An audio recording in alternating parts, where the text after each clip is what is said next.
Is so mooi weer. Söen schient ohne Dö.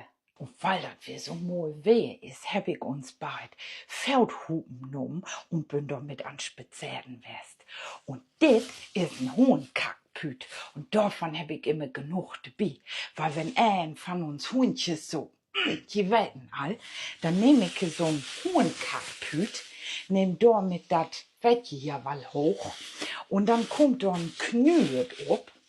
Und dann schmied ich dat in dafür vorgesehene Behältnis, der hier in uns gemein und wie es genug rumhang.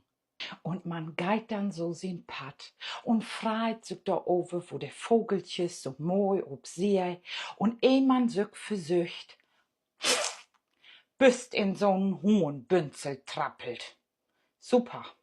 Besten Dank an derjenige, der dat von sin Hund minnen op Pat liegen lätt. Ich heb ohne min Schgau weggrabt. Und nu vertellt mi net, dat dat Leben kein Ponyhof is.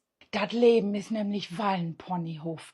Egal wo du hingeist, overall liegt Miers und overall ist irgendein, der die wat vom Pep vertellen will. Und der Hohenbesitzer, der Haufen liegen lauten hat, in der ich nur von da auch rintrappelt bin, ne, der wünsch ich nix döds. Aber ich würd mir wünschen, dat der bis in nächste Gassi-Rundgang so'n hohen Kackpüt ob Kopf kriegt, der irgendein Annedussel nicht den Müll entsorgt hat, sondern einfach in Busch oder Baum schmähten hat. Dat würd mir ein bisschen freuen.